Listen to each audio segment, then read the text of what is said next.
episódio de número 8 do podcast Sorriso da Alma. Eu sou Flávia Carina, dentista integrativa biológica, e hoje eu tô com um convidado aqui, meu Deus, é uma honra para mim, que é o Rafael Livramento.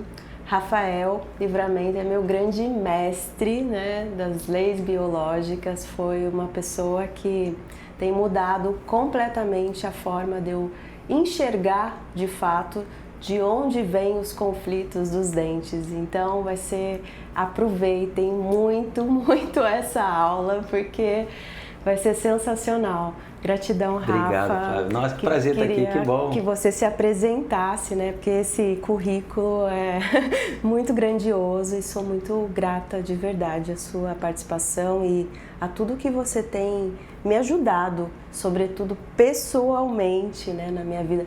O Rafael também é meu terapeuta, além de professor, então desde a nossa consulta muitas coisas mudaram na minha vida e cada aula, a cada vídeo no YouTube, a cada live, são chaves e chaves que caem na minha vida. Que então, bom, sou muito a ideia é essa, né? Gratidão por isso. Que bom, obrigado. E estou muito feliz de estar aqui, nesse espaço que parece que a gente entra num outro lugar aqui, sabe? Então, parabéns pelo espaço e pelo seu trabalho também. E vamos lá, meu nome é Rafael Livramento, eu sou fisioterapeuta de formação, me formei em 2005, a gente está gravando em 2025, esse ano eu faço 20 anos de formado. E não é que eu não me identificava com a fisioterapia, muito pelo contrário, eu sempre me identifiquei muito, mas eu não conseguia entender, cara, mas eu faço essa técnica e o paciente melhora. Aí eu faço a mesma técnica e o outro paciente não melhora. Eu não conseguia entender por que um melhorava, o outro não melhorava, sendo que eles tinham o mesmo problema e eu fazia a mesma coisa, sabe? E eu, pelas dificuldades de vida que eu tive, eu sempre gostei de entender como eu funcionava. Até o momento que eu cheguei na acupuntura, em 2006, fiz, né, a minha primeira pós-graduação, depois de anatomia, foi a minha primeira pós-graduação de clínica, né, de assistência, porque a primeira foi acadêmica, foi em acupuntura, e aí eu comecei a ter um despertar sobre a maneira como a gente se comporta, as emoções interferindo no físico. E aí eu comecei a entender muito sobre quem o Rafael era, e aí eu não parei mais, sabe? Eu fiz iridologia, fiz astrologia, fiz microfisioterapia, que é uma técnica dentro da fisioterapia. E aí em 2015 eu cheguei nas leis biológicas e falei assim, caraca, acho que eu rodei a vida inteira para estar sentado aqui hoje e escutar isso, sabe? Porque aquilo para mim foi uma coisa meio de alma, assim, é isso que eu vim buscar. Eu acho que era uma coisa que era muito além da profissão, sabe, Flávia? Cara, isso aqui o Rafael veio para escutar isso. E aí eu estudei muito isso, né? Eu me aprofundei demais, fiz várias formações aqui no Brasil, no exterior.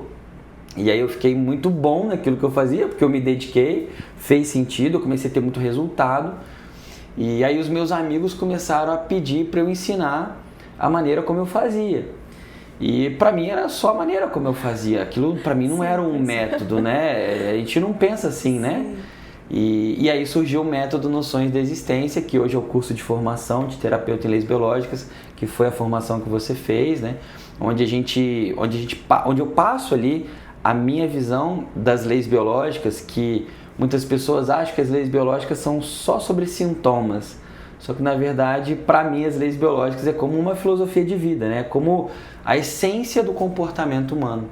Então, tudo começou, né? A gente está encurtando a história, mas muito como uma busca pessoal do Rafael se entender, do Rafael entender por que a minha vida tinha me levado por aqueles caminhos, por que eu me comportava da forma como eu me comportava, a maneira como eu reagia ao mundo, as minhas relações. Então as leis biológicas, elas foram, sabe, ligando os pontos, e eu falo muito, né, do ligar os pontos dali da história do paciente, porque foi o que eu vivi. E eu acho que aquela frase que eu falo, você só leva o seu paciente onde você já foi, que é algo que a gente experimenta muito, é mais ou menos a minha história de vida. Então tudo começou mais ou menos dessa forma, sabe? E ouvindo você falar, né, eu sinto hoje que, por exemplo, né, eu falei isso ontem no podcast que eu gravei, eu só consegui ter a percepção de entendimento das leis no momento que eu já estava preparada. Porque de repente a informação vem antes, igual você falou, eu me preparei tanto, fiz micro, fiz isso para chegar nas leis biológicas. Porque é quando tudo se junta, Exato. que é o que está acontecendo para mim hoje. Então eu fui trabalhando de uma forma mais do corpo mesmo, né? Comecei, tem um dente aqui, vamos consertar o dente. Mas os porquês, eles foram vindo aos poucos. E as leis, elas vêm fechando toda essa teia para mim de uma forma, assim, genial, genial. E essa frase que você falou também, que é: você só leva o seu paciente aonde você já foi, e isso é quase um mantra. Exato. Na minha vida. Por isso a gente tem que sentir, tá no processo. Por isso que eu falo que a cada aula do Rafael, ele vai falar sobre Minimax e tudo mais, eu entrava em Minimax, eu entrava nos processos porque eu estava vivendo. E por isso hoje eu percebo que eu consigo acessar o meu paciente nesse lugar até de compaixão, porque eu estive ali. Exato. E outra frase que é sua, que eu também me espelho e eu falo que é sensacional: só vai chegar a mim o que for ressonante a mim, a luz e a sombra. Exato. E é sensacional isso, de não ter medo mesmo. Só senta, escuta a história do seu paciente, que você vai conseguir achar o trilho do conflito ali facilmente, né? Ou dar uma percepção para ele. Às vezes as informações, elas... é o que eu costumo falar. A informação que a gente precisa trabalhar, ela vai chegar até a gente de alguma forma, né? Então, por exemplo, às vezes você vai na padaria. Aí você, na frente da padaria, na fila da padaria, tem alguém na sua frente com a camisa vermelha. Aí você olha assim: nossa, a camisa me chamou a atenção. Aí, daqui a pouco você lida com alguma coisa na sua vida que o vermelho vem à tona, sei lá. É só um exemplo, tá bom, gente?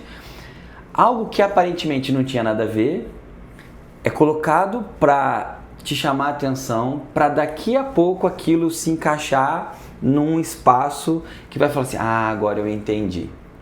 E da mesma maneira que às vezes às vezes a gente cuida do paciente e o paciente fala pra gente: Rafael, eu demorei 6 meses para conseguir entender o que você tinha me falado.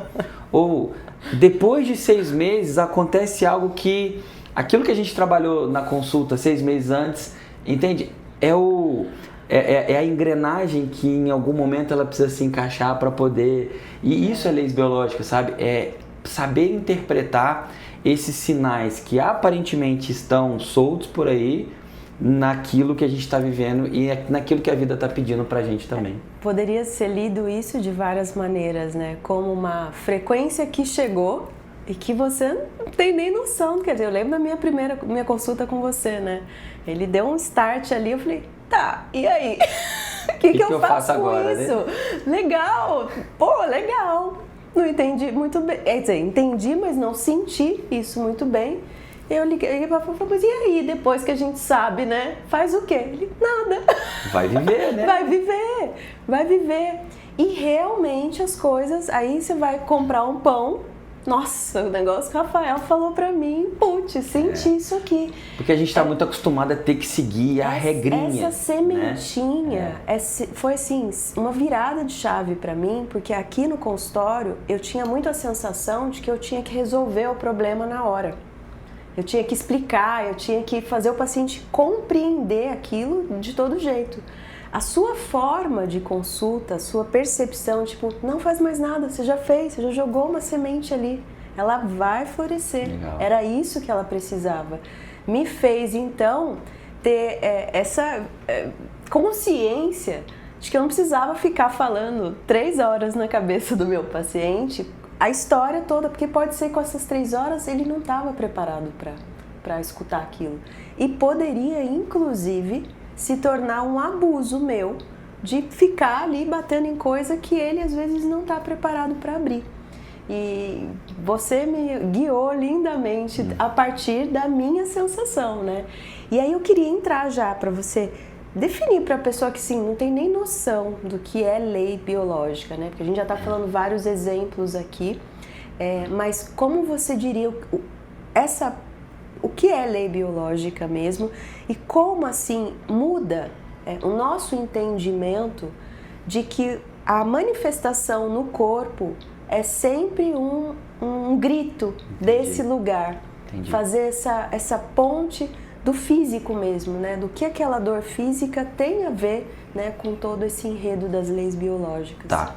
As leis biológicas, elas são derivadas da nova medicina germânica, que surgiu no final dos anos 70 na Alemanha, por um médico alemão, o Dr. Hammer, que ele perdeu o filho dele assassinado, e depois de perder o filho dele assassinado, um tempo depois, ele desenvolveu um câncer testicular.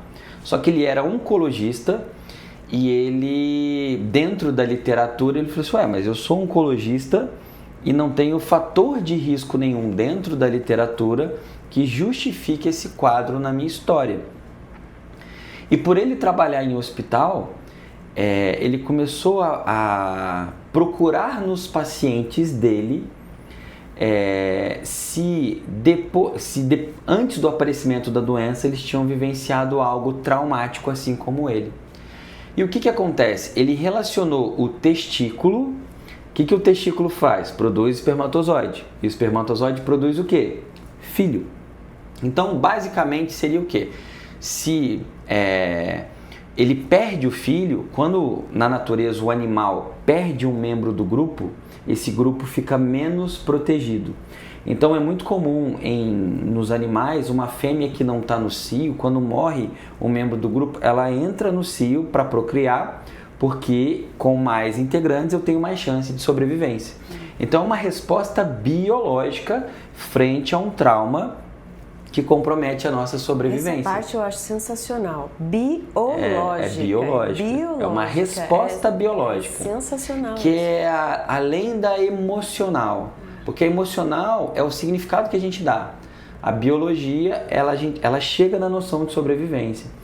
Então, o que o Dr. Hammer fez a partir dessa relação, né, que ele fez em relação à perda do filho, ao caso dele, ele mapeou o corpo porque ele viu que tudo aquilo que a gente chama de patologia e depois também os comportamentos, eles vêm a partir de traumas que a gente viveu e que deixou uma memória e que gerou uma resposta biológica.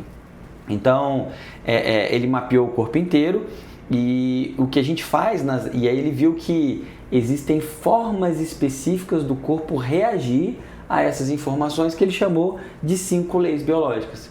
Então as 5 leis, elas vêm mostrar um funcionamento de como o corpo funciona a partir dessas memórias traumáticas e desses eventos traumáticos. E é por isso que quando a gente tem a memória, a gente tende a reagir sempre à mesma situação. Então, por exemplo, na prática, né, para as pessoas entenderem, é aquele sintoma que muitas vezes ele vai, mas ele volta. Ele vai, mas eu tenho rinite desde quando eu era um bebê. Por exemplo, isso eu vejo muito no consultório. Pessoa que tem rinite e a rinite ela vem de um conflito de separação. E aí é muito comum a gente ter casos de rinites em pessoas que foram bebês que foram desmamados muito cedo. A amamentação é um aspecto vital. O cérebro do bebê, ele não conhece o leite de fórmula, por exemplo. Biologicamente, ele conhece o leite e o peito da mãe. Então, quando essa mãe, por exemplo, às vezes ela não produz leite o suficiente, aquele bebê é separado da mãe. Então, essa separação gera um trauma, sabe? Enquanto a pessoa não ressignifica esse trauma, aquele sintoma é a memória daquela separação que muitas vezes aconteceu há X período de tempo. Então, com as leis biológicas, o que a gente faz? A gente olha sempre qual é a história por trás de cada sintoma. Então, todo sintoma, todo comportamento, toda dificuldade para a gente tem uma história. E quando a gente olha para a história, a gente ressignifica aquele mecanismo de sobrevivência que está instalado em nós até hoje e que está gerando tanto sintoma quanto outras dificuldades na nossa vida atual. Sensacional. E assim, essa é uma história minha também, né? Porque eu fui uma pessoa que tinha sempre sinusite, rinite e veja-se o meu raciocínio, né? Como eu tenho feito aqui, veja-se como ele encaixa, né? Dentro das leis. Então, quando a gente estudou, né? Que era um conflito de separação, eu fui para a minha história. E dentro da minha história, o que eu encontrei? Eu não fui amamentada. Teve vários aspectos ali que houve uma rejeição e aquele momento já me deu muitos starts das raízes dos meus conflitos de separação. O que fez com que eu pudesse sempre, quando ia espirrar, ter um processo ali, eu buscava no meu momento presente, que eu ainda faço, o que ali está startando nesse momento presente que eu estou revivendo. Exato. Essa memória que está lá. Exato. Então, o que isso me traz na vida real, né? O primeiro ponto é, se eu estou revivendo esse conflito de uma forma agora adulta, de falar, poxa, não foi bem por aí, é mais fácil para mim ressignificar isso e também aceitar o que está acontecendo no momento presente. Já não entro mais, que saco, foi o tempo que mudou, que saco, foi... Você tem outra percepção, eu né? já crio uma nova percepção e aceito melhor o que está acontecendo ali. E aí, diante disso, para mim, né, no meu caso da minha profissão, tem o físico agindo. Hoje, dentro do que eu faço, vou usar as rinites mesmo, muitas vezes tem associação com alimento, tem a ver com a questão de fungos no corpo. Então, para mim hoje, como que eu entendo isso, tá, Rafa? Que, legal, eu fiz essa memória ali. Só que se o meu corpo tiver ainda com essa memória física, no caso, o dente ou o próprio corpo tiver já sido instalado fisicamente no corpo, eu ainda, de uma certa forma, continuo no looping. Talvez não startando todas as vezes, mas o corpo, ele também é como se fosse assim, camadas mais profundas. Sim. Que foram drenadas ali, né? Por muito tempo, eu, por exemplo, imagina, 40 anos da minha vida vivendo esse conflito sem ter consciência dele, então isso foi instalado de uma certa forma como memórias no meu corpo. Faz sentido isso, assim, para esses desbloqueios? Faz. E tem uma forma simples que eu costumo usar para explicar. Imagina o seguinte, hoje é fácil, né? Todo mundo tem um celular. É como se quando a gente nascesse, tivesse os aplicativos instalados ali. E esses aplicativos é o que a gente herdou do transgeracional. Então, aquilo que os nossos antepassados viveram, de estratégias de sobrevivência. Por exemplo, esses ancestrais, eles passaram fome, eles viveram guerras, eles faliram, eles perderam a área rural deles, eles vieram num processo de migração, morreram na travessia, né? Quantas pessoas não morriam nos navios e os corpos eram jogados na água, enfim, existem milhões de aplicativos instalados em nós desde sempre, que são essas estratégias. Certo. E aí a gente soma isso àquelas estratégias que a gente viveu na gestação, que a gente viveu no parto. Então, o que os nossos pais estavam vivendo quando a gente chegou? Quais eram os desafios que eles estavam vivendo que geraram em nós as primeiras impressões do mundo? E isso também instala programas, que são essas estratégias de sobrevivência. A questão é que isso muitas vezes serve para aquele momento. Quando a gente cresce, esses aplicativos, assim como no celular, eles vão ser atualizados. Vou dar um exemplo. Eu recebi uma paciente de 30 e poucos anos que ela chegou para mim, Rafael, a minha vida está sem sentido. Eu não sei o que eu faço, eu não sei como é que eu movo a minha vida. E ela usava exatamente essas palavras, né? Qual que era a história dela? A mãe dela teve um descolamento de placenta. E aí ela ouviu do médico assim, você tem que ficar em repouso absoluto. Ou seja, não se movimentar era a estratégia de sobrevivência. Só que isso serve quando ela está na gestação. Quando ela nasce, aquilo não precisa mais, ela já nasceu. Só que ela estava usando essa mesma estratégia com 30 anos de idade. Não se movimentar é a solução. Por isso que ela usava até essas palavras, eu não consigo movimentar a minha vida. Então, quando o paciente ele chega no consultório, ele está utilizando o aplicativo que não foi atualizado. Ele está usando a estratégia que foi adotada lá atrás ou que ele herdou do clã, mas que hoje não serve mais. Então, o choque disso é o quê? É o sintoma. Sintoma físico, um sintoma comportamental, um sintoma relacional, que era esse do caso dela, né? Eu não consigo fazer os meus projetos de vida acontecerem, as minhas ideias acontecerem, tinha problema entendeu? de tireoide? Provavelmente. Porque não movimentando já cairia também. Exato, assim. Né? Porque a tireoide ela controla a velocidade do metabolismo e a velocidade de resposta. Então, eu acredito que a vida e a biologia ela é evolutiva, ela vai convidar a gente a evoluir. Sim. Então, os nossos sintomas, eles são, de dificuldades e comportamentos, eles são um caminho, um guia para o que a gente precisa atualizar de aplicativo para que a gente consiga subir o degrau que a vida está convidando a gente a subir, sabe? Sempre uma oportunidade. Exato, né? E o corpo vai expressar isso. E exatamente, muda tudo quando para-se de reclamar, né, sobre a doença ou para-se de reclamar sobre uma situação que naquele momento parece extremamente desagradável, e é mesmo, porque o corpo ele estribucha ali. Exato. Não, meu Deus do céu. Mas se tem essa percepção, se tem essa visão, muda tudo. Você deixa de ser vítima, né? Exato. E passa a ser um coautor de falar, não, isso eu não aceito mais. Onde é que está aí esse problema aí? Eu vou resolver isso aqui. Você gosta das frases? Tem uma frase que eu falo que também é muito legal, que essa visão de vida mudou muito a minha vida, que é: toda vez que acontece alguma coisa comigo, eu me pergunto, o que a vida quer de mim com isso que eu estou vivendo? Sensacional. Porque sempre tem uma mensagem. E o que eu acho que as leis biológicas fazem muito bem é codificar isso, sabe? Pra gente interpretar esse aprendizado que está por trás, que vai tirar a gente desse ponto cego. Fazer um novo caminho e dar luz, né? Dar luz para essa que está na inconsciência, essa informação, e fica o looping, né? Fica o looping. Eu acho, para mim, isso eu chamo de consciência, né? Então, para mim, esse nome... Tá bom isso aqui. Tá bom, que bom que você gostou. E aí, quero já, né? Porque esse homem meu Deus, é muita pergunta, então eu tenho que selecionar aqui hoje, viu? Eu falo muito sobre a questão aqui também no consultório, sobre o PET hormonal, Rafa.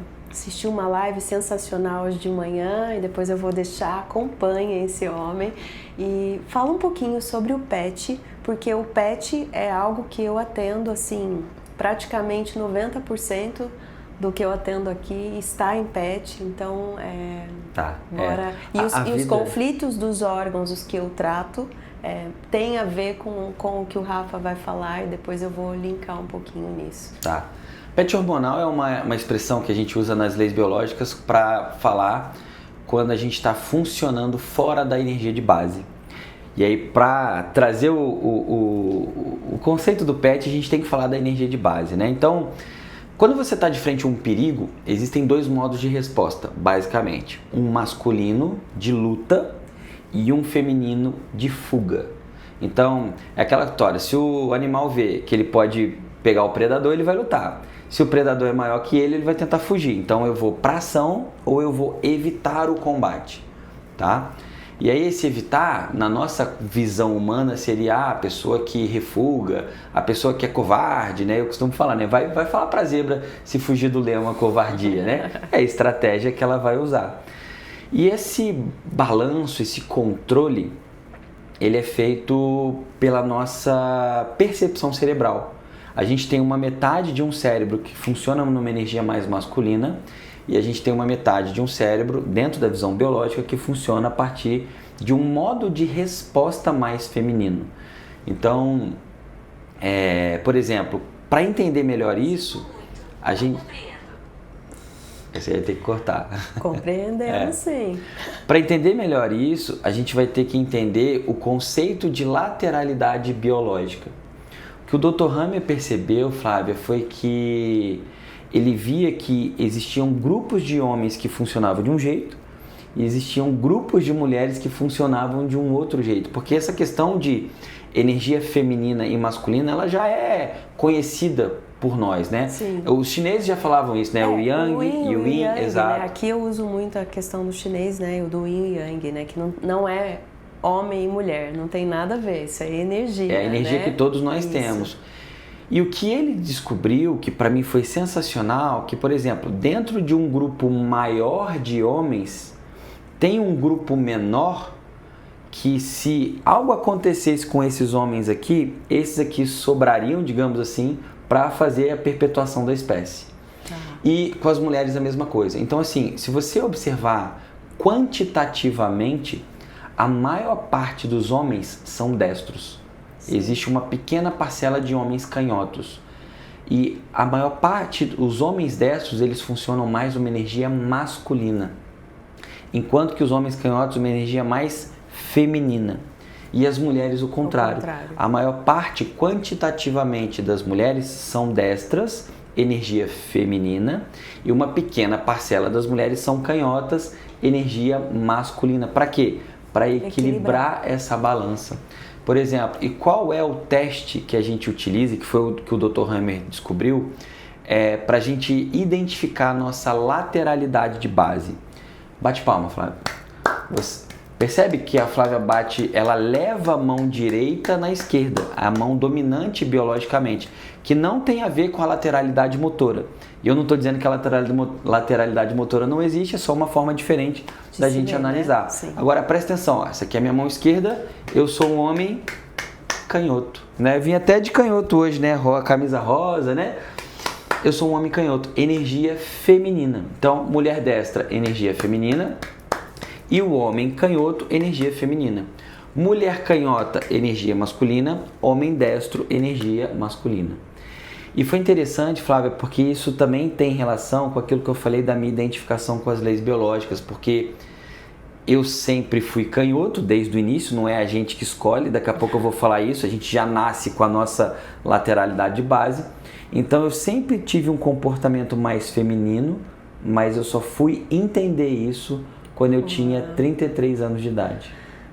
Uma vida, né? E aí eu comecei a entender por que eu era mais observador, por que eu não me sentia o macho alfa do território, por que às vezes eu ficava amigo das namoradas dos meus amigos, por que quando eu era na adolescência ali, sabe aquela época que a gente vai mudando de voz? Eu tinha a voz mais fina, que é uma voz mais laríngea, né? A área da laringe tá no território feminino. E os meus amigos me zoavam, Rafael tem a voz fina, não sei o que e tal. E aí eu comecei a entender muitos desses comportamentos mais femininos que até então, por não entender, fazia com que eu me sentisse meio estranho, meio desencaixado na vida. Num conflito de identidade mesmo. Sim. Que é a mesma coisa que eu ouço quando eu estou, por exemplo, na minha frente com uma mulher canhota e eu explico para ela a energia de base masculina dela e ela fala assim, nossa, agora eu entendi por que eu sou controladora, por que muitas vezes eu não dou espaço para o meu marido, por que eu sou igual um trator, eu acho que eu tenho que fazer tudo, eu acho que eu tenho que dar conta de tudo. Então, a nossa energia de base, ela vem da necessidade biológica que o nosso clã tem. E aí, para isso, a gente volta para o aspecto biológico das energias. Por exemplo, qual é a função da energia masculina na biologia? Proteção do território.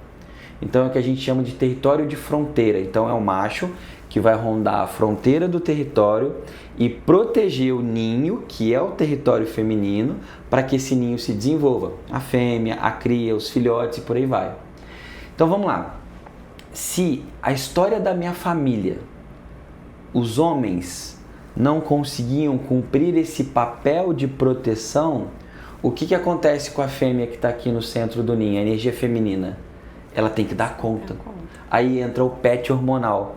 É uma pessoa que às vezes nasce numa energia feminina, que é muito comum com as mulheres, e ela entra em PET. PET significa bloqueio, como se fosse... E isso é um balanço hormonal, né? A gente tem a metade esquerda, que é feminina, controlada pelo estrogênio, e a metade direita, masculina, controlada pela testosterona, e esse balanço cerebral gera esse modo de resposta masculino e feminino. Quando essa mulher se sente em perigo porque o homem não protege, ou porque ele bate, porque ele é violento, porque ele abusa, etc. Ou às vezes ele é ausente, exato, ou ele trai.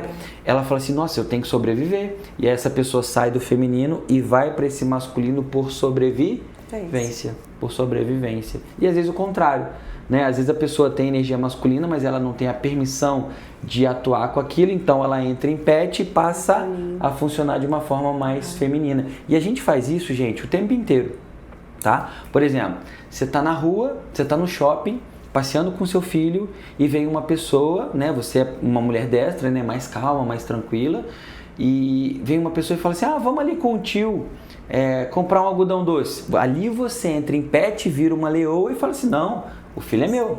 Sim. Né? Então você vai defender o seu território.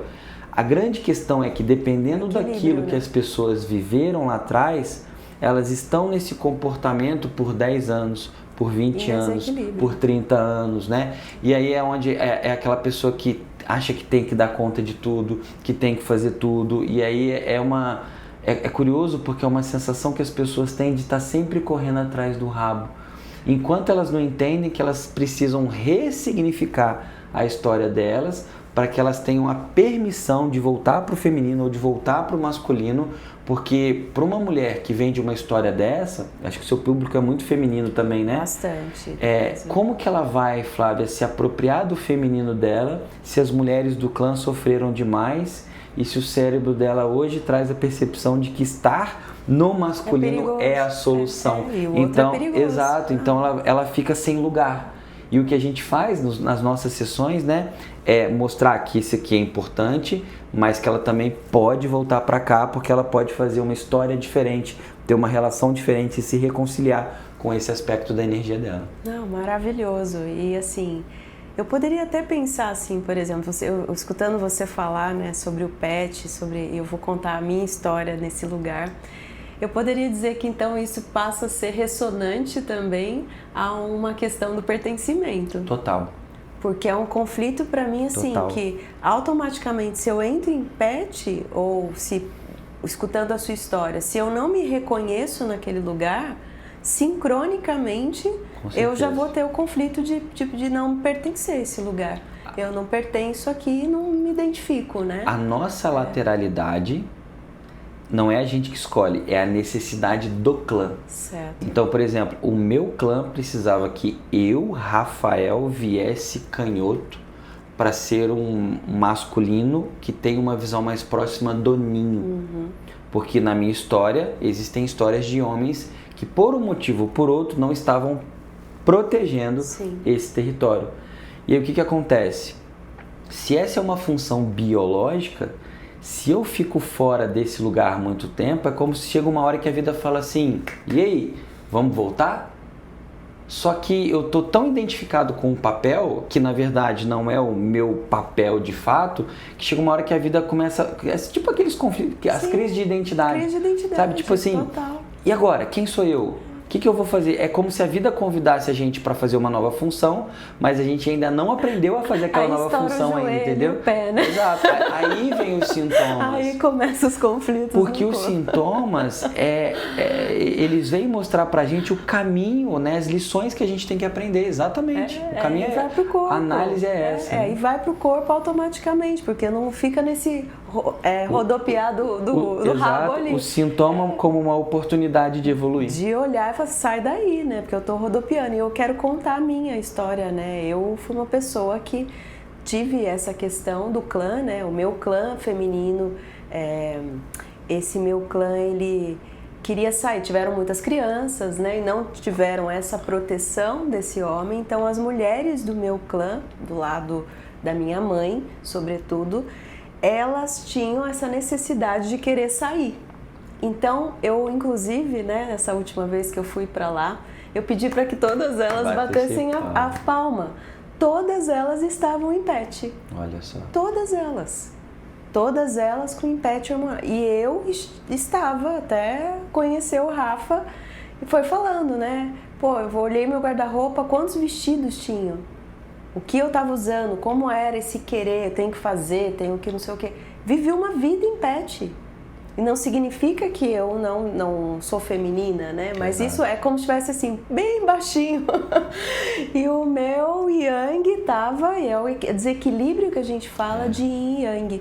E o que isso gera para o físico, né? O que, a partir da minha história, eu fui uma criança que já nasceu, por exemplo, com um cisto embrionário. De onde é que veio esse cisto embrionário? É óbvio que veio desse lugar.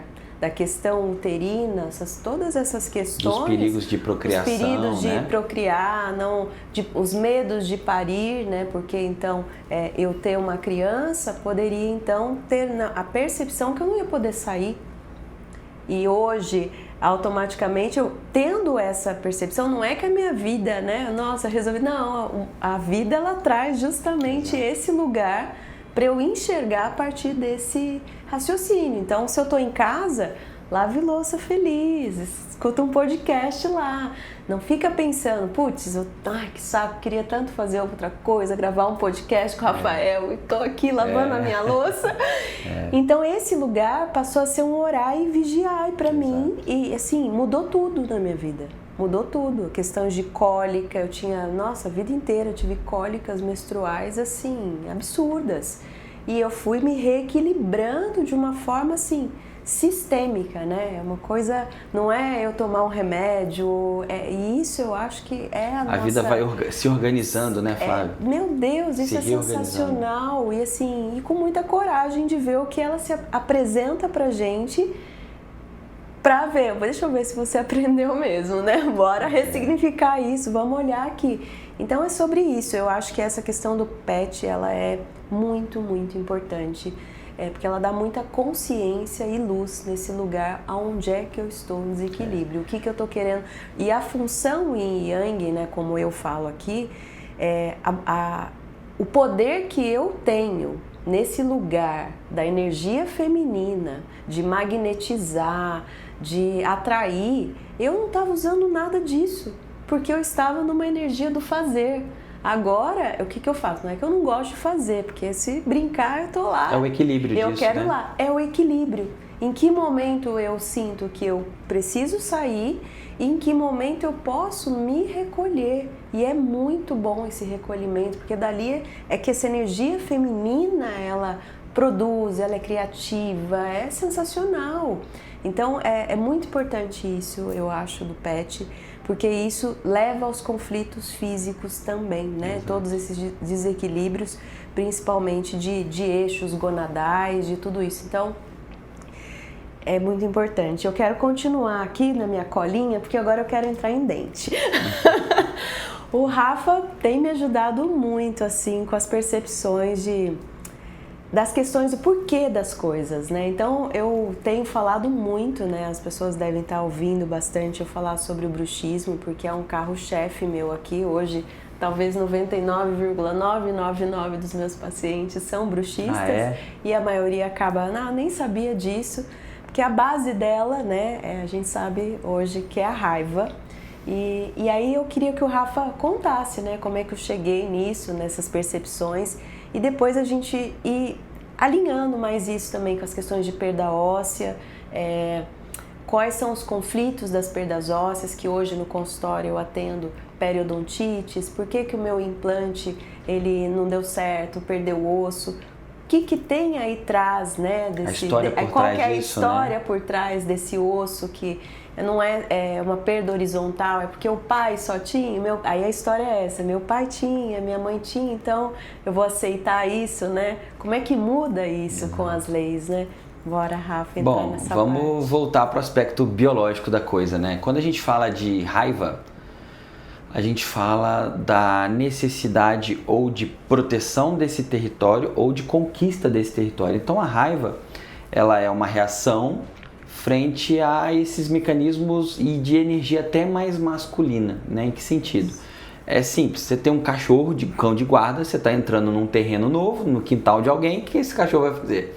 Ele vai usar o bronco, primeiro ele usa o bronco, e ele tenta usar o bronco para latir e falar assim, olha, eu tô latindo, então para aí, só que se você não para, o que acontece? Você está invadindo mais o território, então isso aumenta o risco do cachorro vir e te morder. Então a raiva ela tem essa função de proteção do nosso território e, por que não, de conquista de um novo território, né? O que faz é você gerar esse movimento de ação que é tipicamente masculino. Então, quando a gente fala de... O que já liga com o pet. Né? Exato.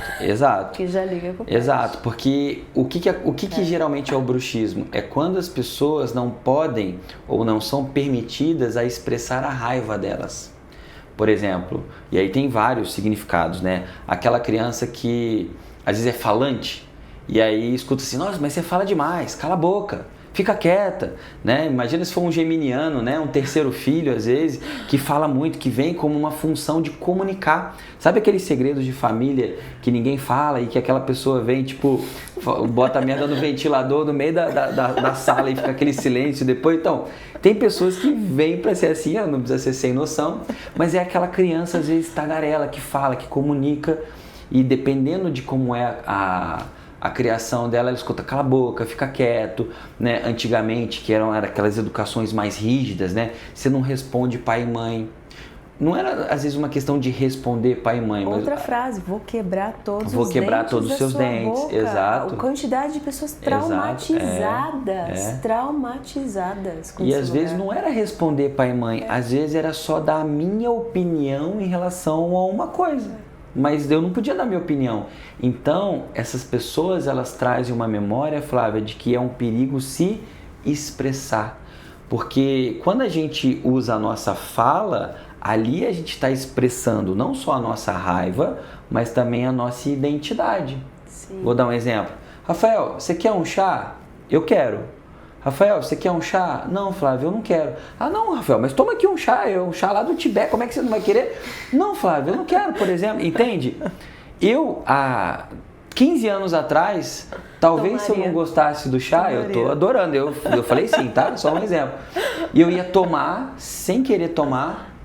Nossa, como é que eu vou desagradar a Flávia, entende? Não, o que ela vai pensar se eu falar que eu não quero tomar o chá do Tibete dela, entende? Como assim? Exato, como assim?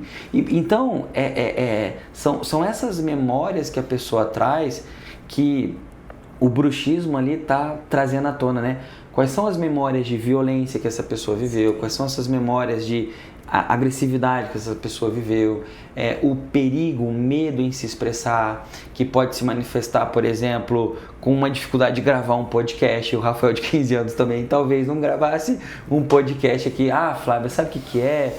Pô, você me fez o convite do podcast, mas não sei, eu acho que amanhã vai chover. Aí se fizer sol, nossa, mas amanhã vai estar quente demais, entendeu? A gente dá as desculpas para não se expressar. Depois você vai ter que falar sobre Minimax, tá?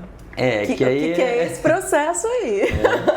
E aí, na verdade, os nossos dentes, né, se você for ver, ele é a forma como o animal na natureza expressa essa raiva, né? E isso pode, por exemplo, gerar tanto um quadro de bruxismo quanto um quadro de dentes mais frágeis, aquele dente que quebra mais fácil, aquela resina que solta mais fácil. E eu quero te dizer que o quanto isso liga também com a perda óssea, para mim. Com toda certeza. Porque o quadro do bruxismo, uma das coisas que ele causa é justamente a perda óssea. Então, isso é facilmente identificável, por exemplo, naqueles caninos, às vezes que tem a raiz exposta, dentes com molares com raízes expostas. Isso é uma perda óssea, causada, muitas vezes, somatizada, né, obviamente, pelo bruxismo. O bruxismo é multifatorial, no meu entendimento, tem questões de parasitas, tem muitas questões ali, físicas também, obviamente, mas isso aqui a gente está falando do começo, né, do porquê que aconteceu tudo isso lá, sementinha, a visão biológica da coisa, né? Como é que isso tudo chegou, mas isso liga para você ver a frequência de sincronicidade, de unir, por exemplo, um aspecto biológico do bruxismo com a questão das perdas ósseas e das desvalorizações, que aí o Rafa, o que é a perda óssea diante das leis biológicas, né? pelo mapa das leis biológicas, o que significa isso e o quanto isso se junta nesse lugar. E às vezes você pode, por exemplo, Flávia, ter um paciente que você vê que o canino dele, ele é incomum perto dos outros, ele é desproporcional perto, e às vezes é um canino maior, maior que a média, digamos assim, em termos de harmonia dentária, sim, eu não sei como é que fala, né? É o famoso vampiro. Exato, fica mais fácil de entender. O famoso vampiro. E aí você pode olhar na história, às vezes são pessoas que trazem uma memória, por exemplo, de que elas não expressavam a raiva delas. E por elas não expressarem a raiva delas, elas tiveram muitas dificuldades. E aí, qual é a resposta biológica disso? Se eu tiver um canino maior, eu expresso mais a minha raiva, eu consigo morder mais, entendeu? E entenda o morder mais também como ocupar o próprio lugar, colocar os limites necessários, falar os nãos que a gente precisa. E eu acho que aí você já pode entrar, porque me perguntam muito, né? Isso é uma condição que muitas pessoas já podem ter vivido. Meu canino não nasceu, ou meu canino nasceu impactado. E aí precisou de um tratamento ortodôntico para puxar o meu canino.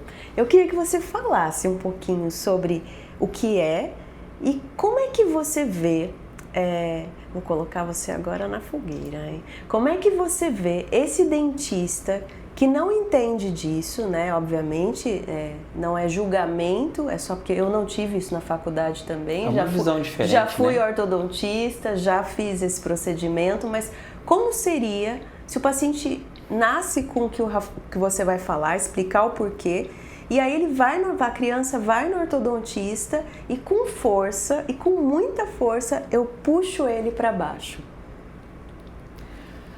Eu sou a pessoa certa para falar isso, porque eu usei aparelho ortodôntico 2 vezes. Maravilhoso. Sabe? Maravilhoso. Eu acho que quando a gente fala das leis biológicas e dos sintomas e comportamentos e por aí vai, a gente fala de uma codificação diferente, uma maneira codificada de interpretar esses sinais. E os dentes, é mais uma peça nesse quebra-cabeça.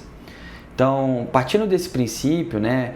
Da mesma forma que eu falei, se você tem dois caninos maiores, o dente do vampiro lá, isso está trazendo à tona a história de que eu preciso expressar mais a minha agressividade. Isso pode vir também como, por exemplo, uma mandíbula prognata e uma mandíbula retrognata, sabe? Às vezes uma mandíbula retrognata, né, quando você tem aquela mandíbula mais para trás, isso mostra que no clã as pessoas usavam muito a raiva. Então é como se fosse um segura a raiva. O prognata é a necessidade de expressar a raiva, né? Porque a mandíbula ela tem essa coisa do morder. Sim. E é o osso mais compacto, né? Exato. É o osso mais forte. Eu vou responder a sua pergunta com uma paciente que eu atendi. Eu atendi uma paciente que a queixa dela era a dificuldade dela de se posicionar, de colocar limites. Ela tinha muita dificuldade em se expressar e ela tinha agenesia, que é a ausência de alguns dentes, né? E qual era o nome dela? Iraci. Se você pegar Iraci, né? As 3 primeiras letras, Ira é o que? É a raiva.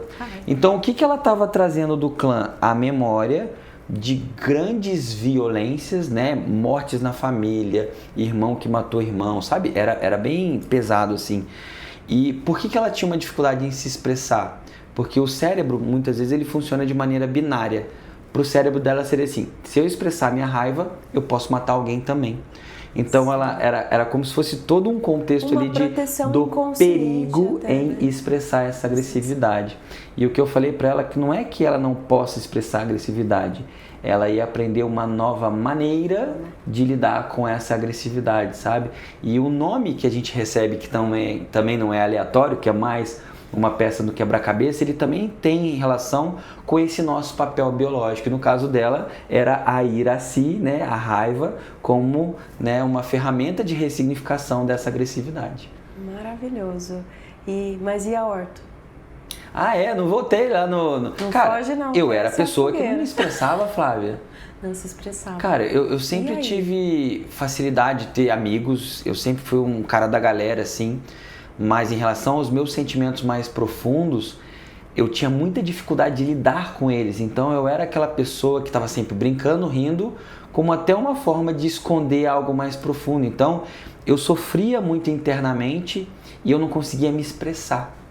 Então eu usei aparelho ortodôntico, eu tinha os dentes muito encavalados assim, usei aparelho ortodôntico quando eu talvez tivesse ali uns 12 anos, 11, 12 anos. Cara, quando eu tirei o aparelho, passou um tempo e voltou tudo, sabe? E depois, quando eu fiquei mais velho, eu falei assim, cara, não, eu preciso corrigir a minha dentição, porque pra mim era desconfortável esteticamente. Já tinha uma percepção maior das, assim, Não, nessa época ainda não. Nessa época eu já tinha um pouco mais de clareza de que aquilo tinha relação com o meu emocional, mas eu não tinha mais consciência disso. Para mim ainda era uma coisa mais mecânica, sabe? Isso deve ter sido em 2009, 2010, por aí. E depois, né, eu fui descobrir porque eu tinha aqui o meu incisivo central, eu vou tentar lembrar aqui, tá? Mas se eu não me engano, o meu esquerdo era em cima do direito. E aí eu vi uma informação que o esquerdo representa a mãe e o direito representa o pai. Eu falei assim, agora eu entendi. Porque lá em casa era a minha mãe muito mais controladora. Cara, lá em casa é a minha mãe que dá a palavra final. O dente só estava sendo um mapa. Eu falei assim, cara, é isso. E foi muito interessante que assim, eu fiz vários movimentos na minha vida depois disso, fiz a parte estética e tal. E no dia que eu lancei a minha mentoria que vem depois do Noções, né, que eu ajudo o aluno a ter resultado mais rápido, que é um movimento bem masculino de ação, performance, resultado, é o aluno performar mais, é ele ter mais resultado no consultório, sabe? Crescer, expandir, olha só, né? Esse movimento masculino, a minha faceta direita caiu, cara, meia hora antes de eu começar a primeira aula de mentoria. Para alguns, talvez uma coincidência.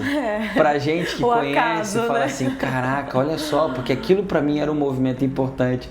E a sorte que o meu consultório do lado era o consultório da dentista. Eu bati, cara, cola aqui para mim que eu vou dar aula daqui a meia hora, cara. Foi muito louco isso, sabe? Então, a gente tá brincando aqui, mas eu brinco muito isso com os alunos e falo assim, cara, que se eu conseguir, todo mundo consegue. Porque eu era a pessoa que andava para baixo. Eu era a pessoa que, às vezes eu ficava afim de uma menina e eu ficava 6 meses para falar para ela que eu tava gostando dela, assim. E aí, 6 meses, alguém já tinha ficado com ela, entendeu? Eu perdi a oportunidade. Então eu tinha muito medo de falar o que eu sentia, de me expressar. Até às vezes, né, quando às vezes eu e a Bianca a gente precisa resolver alguma coisa, eu fico dando volta em casa ali, né, esperando... Até ela falar, vai, Rafael, tipo, o que você quer falar, entendeu? Dependendo do assunto ainda é complicado para mim. Mas hoje já é um espaço muito mais de consciência. Então eu vejo hoje quando eu tenho algo importante a ter que ser trabalhado a partir da minha expressão, eu vejo como uma grande oportunidade que a vida está me dando de ressignificar algo mais daquele aspecto que para mim sempre foi desafiador, sabe? Maravilhoso.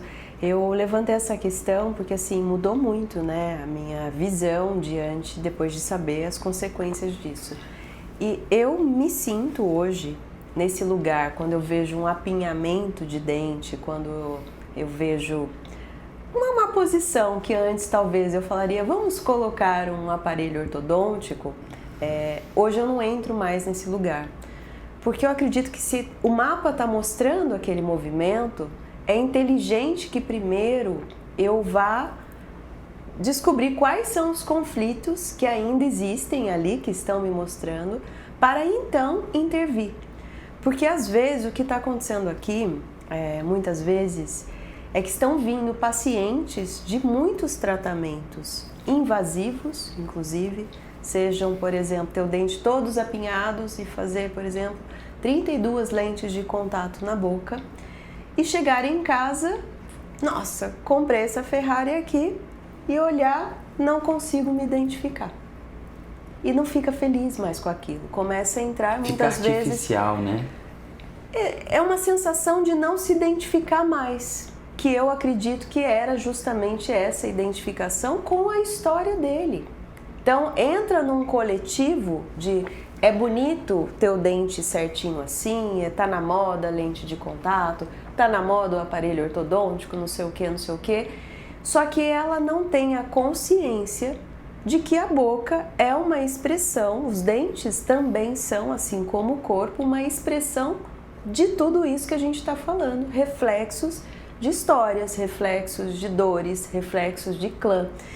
E então eu acho que hoje, assim, para mim, né, que tenho essa consciência, eu acredito ser um abuso quando eu pego uma lixa e falo pro dente assim, ó, você vai ficar nesse lugar. Olha, vou desgastar você aqui e vou colocar uma lente de contato. Sendo que aquela história tá lá ainda, aquela dor tá lá ainda. E vai cair muitas vezes, que é o que está acontecendo. Então eu tenho terapeutas, está tendo hoje a grande maioria dos meus pacientes, graças a Deus, são terapeutas, ou são pessoas que já estão num nível de consciência muito grande e que vêm fazendo trabalhos terapêuticos muito profundos, como os nossos. E aí elas vêm às vezes com um implante na mão, eu pego assim, pum, tirou, caiu. Aí eu vou olhar lá na decodificação, você estava trabalhando isso aqui, você estava trabalhando com essa emoção, eu estava trabalhando isso. E o corpo, o que ele faz? Igual o Rafa falou, expurga, que é o caso que ele entrou no conflito, que acendeu aquela luzinha, ligou no dente, que é a primeira manifestação física do corpo. Tinha um negócio esquisito ali que eu vou fazer o quê? Pôr para fora. Então, esse lugar é onde eu tenho trabalhado muito com a biocibernética bucal, que é algo que é onde a gente aumenta o espaço da dimensão vertical, cria o espaço para a língua deglutir melhor e aí então os dentes começam a se reorganizar. Reorganizar de que jeito? Nem eu sei. Como é que eu falo? Como é que é você hoje? Nossa! E aí eles começam a ganhar o espaço e se reorganizar. Exato. Vai ficar torto? Não vai ficar torto? Não sei. Vamos ver o que vai acontecer. Exato. Se você está trabalhando essas questões e se eu sei que aquilo é o mapa está mostrando isso, claramente eles vão se mover. E eu eu vi, né, em mim mesma, né? Os meus centrais aqui, esses dois centrais, que é esse da identidade, eles eram assim, ó, quase em V, assim. Usei aparelho por muito pouco tempo, uma época, 6 meses eu acho, aí como dentista tem essa opção, né? Final do ano, eu não quero com esse negócio na minha boca, tira esse negócio da minha boca aqui, que depois eu ponho de novo se eu quiser. Usei 6 meses, 7 meses eu acho. O que aconteceu no momento? Tortou tudo de novo, como o Rafael falou. Eu nunca mais usei aparelho. Comecei a usar a biocibernética faz alguns anos. O que aconteceu com os meus centrais depois que eu fui trabalhar essas questões? Hoje já são outros centrais, sem desgaste nenhum, sem absolutamente nada. Então, eu tenho visto isso, não é uma crença, porque os dentes, eles, independente de acreditar nisso ou não, você vai perceber que eles estão se movimentando o tempo todo. Eles são vivos, né? Eles são vivos, é órgão. Então, assim, se perder um dente de cima, o de baixo sobe, se perdeu do lado, o outro cai. Ele está em função. Então, vira e mexe, tem um contato prematuro em algum ponto ou outro, que também hoje eu já consigo identificar. Se o contato, você está batendo muito aqui, onde é que você está batendo na vida aqui? E a gente já começa a abrir mais esse leque. Então, para mim, hoje, eu não sou uma pessoa que estimula muito a pessoa a fazer lente, não sou. Por quê? Além do material tóxico, né, que tem ali, que pode muitas vezes não ser compatível com esse órgão, e vai ficar mandando informação para o corpo, intoxicidade, tem essa informação que para mim eu acho que é muito, muito importante as pessoas conseguirem ter uma luz disso, que não é sobre comprar o remédio, que aqui cai na questão do remédio, nos sintomas da medicina tradicional, né? Vou ali na farmácia, tá doendo aqui meu braço, eu vou tomar o remédio. Não tá indo atrás do que causou. A lente, para mim, ou esses abusos, é como se a gente estivesse ainda se permitindo ser abusado por uma história, inclusive, lá do clã. E a questão, inclusive, do canino, né? Tem muitos pacientes que têm o canino supra, né? Ou não nasce. Qual é o respeito dessa história? E uma vez que eu conto essa história, que eu faço isso, às vezes ele começa a dar valor até na boca dele. Eu lembro de um menininho, uma vez, que ele tinha os dentes amarelos. E aquilo a escola inteira, acho que falava, né? A própria mãe ficava, o dente do meu filho é amarelo, amarelo. E aí ele queria fazer clareamento, né? Aí eu falei, gente, criança desse jeito, né? Como assim, né? E aí falei pra mãe que era questão de alimentação, ou pode ser que ele realmente já tinha aquela cor. Tudo bem, né? E vamos esperar ficar adulto pra ver. E eu só sei que eu virei pro menininho e falei assim, olha, eu vou contar uma história pra você que me contaram. Eu acredito nela, você pode acreditar ou não. Mas me contaram uma vez que quem nasce com os dentes mais amarelados eram pessoas muito sábias. pessoas assim que já vieram assim com muita sabedoria. Você vê que as pessoas lá do Oriente, esse pessoal tem o dente mais escuro, que são pessoas muito sábias. O menininho olhou pra minha cara assim, que o olho dele até brilhou assim, falou: é mesmo? É porque você é muito inteligente já. Aquilo mudou pra ele. Nunca mais eu acho que ele vai olhar ali e falar assim: nossa, meu dente tá amarelo. Pô, eu sou uma pessoa sábia. Então, é isso que eu acho que é da luz, né? É a mudança de percepção, essa né? mudança de percepção, ela é muito maravilhosa e sou muito grata por você. Há tantas mudanças de percepção na minha vida.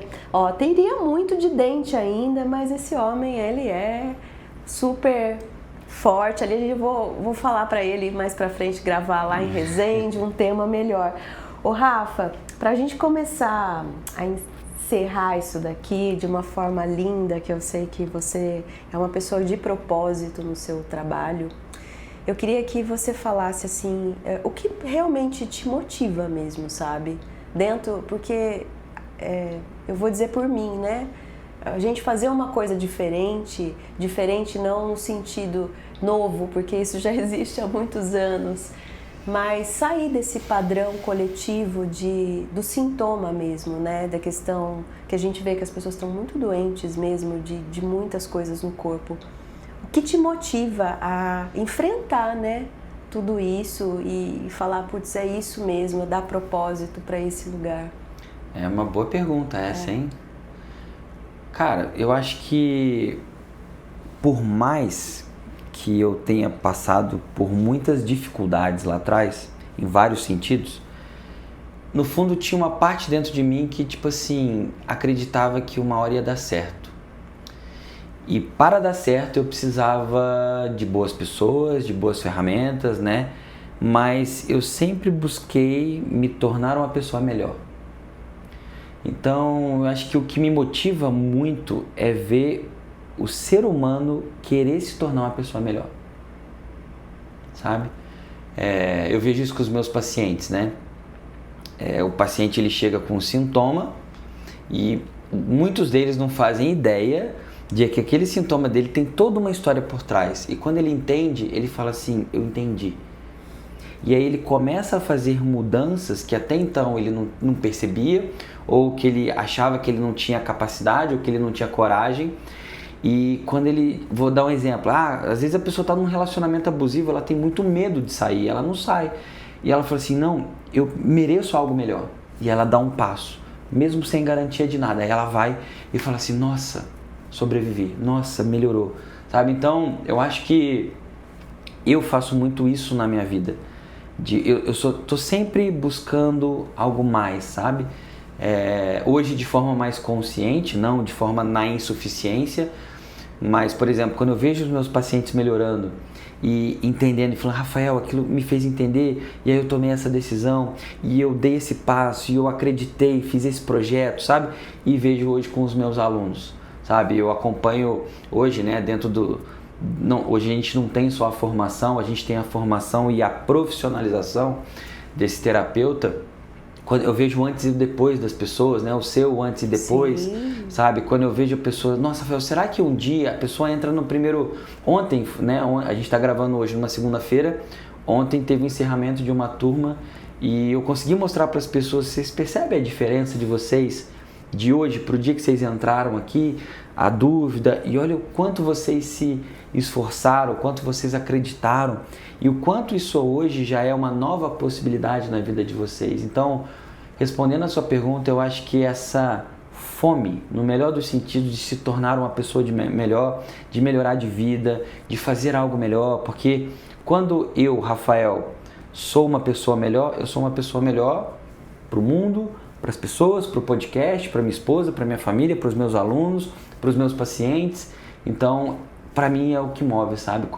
Às vezes um aluno meu, por exemplo, esses dias a gente teve uma notícia muito legal na empresa e eu fiquei muito feliz. E aí uma pessoa falou: Rafael, fez minha primeira live. Cara, acho que eu fiquei mais feliz da primeira live dela do que tinha acontecido com a gente, porque o que está acontecendo com a gente está construindo isso, eu já sei que isso vai acontecer.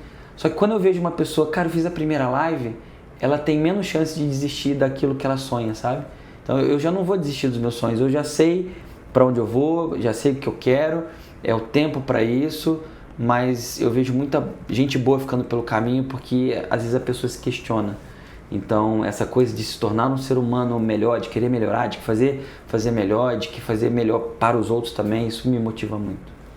Maravilhoso! E eu quero te dizer que dentro da sua fala agora, você me motiva muito com a tua coragem, porque é um lugar assim que dá medo mesmo, dá medo para todos nós de transição, e olhar para você dentro da verdade, ver o atravessamento que você tem feito, é um lugar para mim hoje de olhar para frente e falar assim, putz, é isso aí que eu desejo ser de verdade, seguindo a minha verdade, contando a minha história, que é só essa que eu posso dizer. E o Rafael é inspirador, todas as aulas dele, porque ele está falando sobre ele.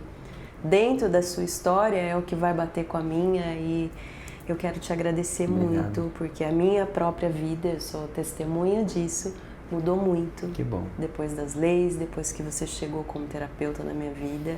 Tô de vestido, tá vendo? Já tá saindo mais do pet, né? Saí do pet. Gravei o meu primeiro podcast ontem sozinha, que foi, meu Deus do céu, foi desafiador. Dentro de todos os conflitos que eu tenho de história. E eu só descobri indo fazer. Exato. Porque parecia que ia ser, nossa, imagina, coisa simples. A hora que eu sentei, eu pude identificar profundamente todos esses meus conflitos.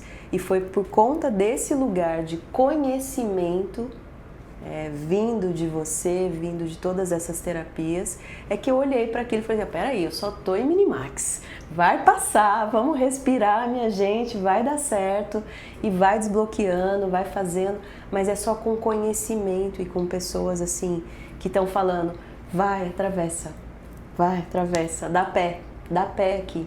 Então eu agradeço e assim, sou imensamente grata. Continuaremos esse papo, a minha mentoria, eu tenho muitas coisas a desenvolver nesse campo que eu fico bastante achando muitas vezes que precisa mais, porque o Rafael, imagina, um poço de sabedoria e de saber, será que é isso, será que não é? E eu me sinto cada vez mais segura com você do lado, então eu agradeço muito. Legal. Eu agradeço a Bianca também, que ela tá nos bastidores ali, mas eu sei que ela é mão direita, esquerda, pé, cabeça de todo esse projeto. E eu agradeço muito, viu? A todos vocês. E você que tá aí, compartilhe esse episódio sensacional. Vou deixar o link do Rafa, siga ele nas lives. Você que é profissional, você que é dentista, faça os cursos, faz a mentoria, porque é um divisor de águas na vida, é um divisor não só da vida do consultório, porque o consultório é consequência da nossa transformação, então façam, é uma coisa que eu vou fazer mais 1000 vezes, né? E eu tenho certeza que cada vez vai ser uma. Exato. E espero você no próximo episódio. Gratidão pela escuta, muito grata. Tchau, gente. Um abraço. Obrigado.